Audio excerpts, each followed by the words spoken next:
او د خالد بن ولید رضی الله تعالی د اسلام راوړو د واقعه ډېر عجیبه ده. د اسلام ډېر سخت دشمنو.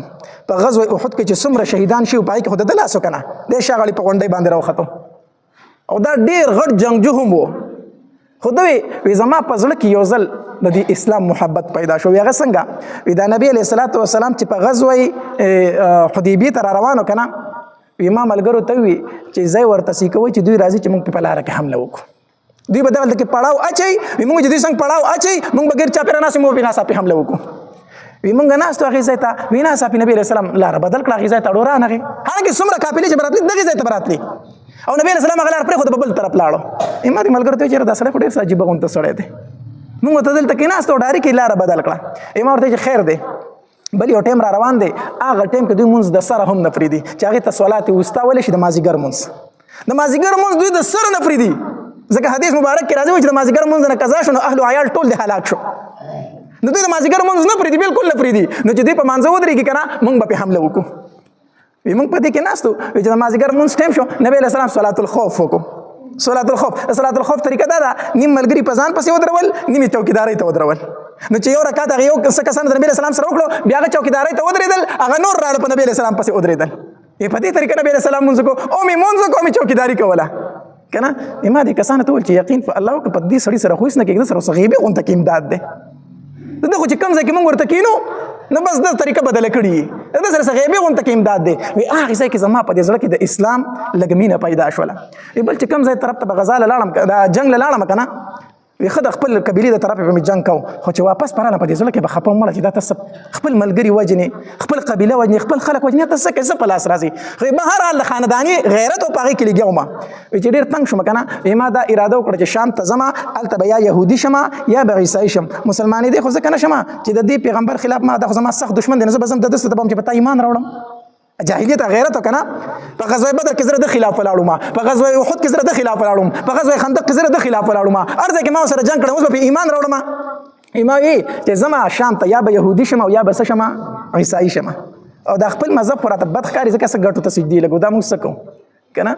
دا مې اراده وکړه زما یو ورور دغه نوم ولید هغه مسلمانو. نبي علیه السلام دی ولید ته وویل که ما دې ورور ته چېرې دا خالد ډېر هوښیار سړی دی ډېر عقلمند سړی دی او د ده د عقل او هوښیارتوب لږې خو بل ځای کې لګي نو چې دا په اسلام کې ولګي دی څومره به ښایي. ته ورته اسلام دعوت ورکړه د ورور ته ولې وویلو که نه. وي دا ورور مې ما پسې خط راولېږو چې ما پسې خط راولېږو ما ته وي چې اسلام ته راشه. ما مې چې د ورور خط ولیدو ما ته وي چې نبي علیه السلام ستا صفت کړی دی لږ اسلام ته راشه. چې دا خبره مې واورېده بیا په ځان نه پوهېدم چې نبي علیه السلام زما صفت کړی دی. نبي علیه السلام چې دا ډېر هوښیار سړی دی. ما اراده وکړه چې زه مدینې منورې ته خو ما چې یوازې به څنګه ځم نو لاړم بل ملګری مې کته عثمان دغه صفوان ابن امیه دا د امیه زوی امیه ابن خلف په غزوه احد بدر کې مردار شوی دی. په صفوان پسې لاړم ما ورته وایي چې صفوان ما ورته وایي چې هو ما چې په زړه کې مې یو خبره ده ما ته وایي چې څه ما چې زه خو د دې پیغمبر نه ډېر متاثر یم ایمان پرې راوړم نو که تا پرې راوړم ښه خبره ده چې دواړه ملګري شو مدینې ته لاړ شو زموږ د قبیلې سړی دی زموږ د خاندان سړی دی په ټوله دنیا به حکومت کوي موږ خو بې بد نه ښکارو که نه او هغه کومه خبره کوي ښې خبرې کوي. وی صفوان راته وویل که نه چې که دا ټوله دنیا پې ایمان راوړی یو دښمن یې پاتې شي هغه یو دښمن به یې زه یم. صفوان وایي چې یو دښمن به یې زه یم زه په دې ایمان نه راوړم. ما چې ټیک ده صحیح ده. وی لاړم عکرمه له دا مې دوست و د ابوجهل زوی عکرمه ته مې وویل چې عکرمه یو کار نه کو چې په دې پیغمبر باندې ایمان راوړو. عکرمه راته هم دا ټکی وي که ټول خلک پې ایمان راوړي او اخري دښمن یې پاتې کېږي هغه به زه یم.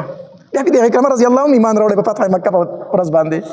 بیا لاړم عثمان ابن طلحه له ما ته چې عثمان یو خبره کومه په لکه مې یو خبره راوړي خو چې ته به را رسه جواب راکوې نو عثمان ابن طلحه وایي چې ووایه څه خبره ده. ما ورته وایي چې دا پیغمبر نه دی محمد صلی الله علیه وسلم دی خو ډېرې ښکلې خبرې نه کوي دی وایي زنا مه کوئ نو ښه خبره کوي که نه کوي دی وایي لورګانې مه وژنئ نو ښه خبره کوي که نه کوي دی وایي د ګټو د لوټو سجدې مه کوئ نو ښه خبره کوي که نه کوي وایي خپلولۍ مه پرې کوئ نو ښه خبره کوي که نه کوي. عثمان ابن طلحه راته وایي چې ویل څه غواړې خبره وکړه. ما ورته وایي چې ایمان پرې نه راوړو وایي چې ما خو د بېګانې اراده کړې ده خو تا ته مې نه شو ویلی ما خو هم د بېګانې اراده کړې ده. ما ورته وایي چې زه ملګری مې پیدا شو ما ورته وایي چې ځو وایي چې یو ځای د مکې نه اوزونو خلک را باندې شکي کېږي یو مقام یې ورته وښود چې هلته راځه زه به مالته وتیم ته مالته وځه راځه. هلته لاړم عثمان ابن طلحه هلته موجود و هلته کې یو ځای شو روان شو چې اوس لونه یې په لاره کې خو د مکې یو سردار ولید عمر ابن عاص دا په کفارو کې د ټولو نه هوښیار سړی حسابېده د جنګ څومره مشورې چې به ده ورکولې ډېر هوښیار سړی او عقلمند سړی و. د جنګ دا چادرونه به ټول ده جوړول. موږ چې دی ولیدې موږ چې پاک ربه دا کوم ځای ګیر شو. دا خو عمر ابن عاص دی چې ده ته به اوس څه وایو، ده ته به څه وایو، دا خو زموږ مشر دی. موږ ورته وایو چې هلکه موږ ته وایي چې څه کوې هلکه، موږ ورته وایو چې ته څه کوې، وایي چې نه رښتیا وایي چېرته روان یې. موږ ورته څه نه وي، وایي چې راته ښکاري مدینې ته روان یې کو. موږ ورته چې ښه رښتیا درته ووایو نو مدینې ته روان یو. عمر ابن عاص راته وایي چې راځئ زه خو ملګری یم، زه هم مدینې ته ځم، راځئ چې درې واړه په ایمان راوړو، راځئ چې درې واړه په ایمان راوړو. ویلاړو چې مکې ته ورسېدو یو ځای کې خو هلته اوښان کېنول. وی ورور مې راپسې راغی چې نبي علیه السلام ستاسو د راتلو نه خبر شوی دی او ډېر خوشحالېږي. نبي علیه السلام چې خبر شو که نه چې دا درې واړه را روان دي نو نبي علیه السلام وفرمایل وی مکې د خپل زړه ټوکړې مونږ ته راوویشتې، مکې د خپل زړه ټوکړې مونږ ته راوویشتې. خالد را روان دی، عمر ابن عاص را روان دی، عثمان ابن طلحه را روان دی، دا خو د مکې د زړه ټوکړې هغه مونږ له رالې. نبي علیه السلام ډېر خوشحالېږي. وی ورور مې راپسې راغی چې تلوار کوي، نبي علیه السلام ستاسو په انتظار کې دی. زه چې څنګه ورسېدم نبي علیه السلام لره که نه، وی نبی علیه السلام ته مې وفرمایل چې السلام علیک یا رسول الله، السلام علیک یا رسول الله. او بیا مې د نبی علیه السلام لاس ونیو چې اشهد ان لا اله الا الله واشهد ان محمدا عبده ورسوله. وی کلمه مې وویله. وی نبی علیه السلام راته وفرمایلو چې خالده ما ته پته وه چې ستا د عقل به تا ایمان له راولي، ما ته مخکې نه پته وه چې ستا په شان عقلمند سړی کفر کې نه پاتې کېږي، ته به ایمان له راځې. بیا ورته مې وویل چې د الله پاکه پیغمبره ډېر ملامت یم، ستا خلاف مې ډېر جنګونه کړي دي، ستا ډېر ملګري مې شهیدان کړي دي، د الله پاکه پیغمبر ډېر ملامت یم، ما له دعا وغواړه. نبي علیه السلام فرمایل چې الاسلام یخدم ما کان قبله، اسلام مخکنۍ خبرې ټولې ختموي، مخکې چې په کفر کې څه کړي هغه ټول الله ختم کړو. بیا نبي علیه السلام فرمایل اللهم اغفر لخالد، الله خالد ته بخښنه وکړه، الله خالد ته بخښنه وکړه. او بیا وی بل صحابي راغی، وی درې واړو د نبي علیه السلام په لاس باندې سره وړو ایمان راوړو.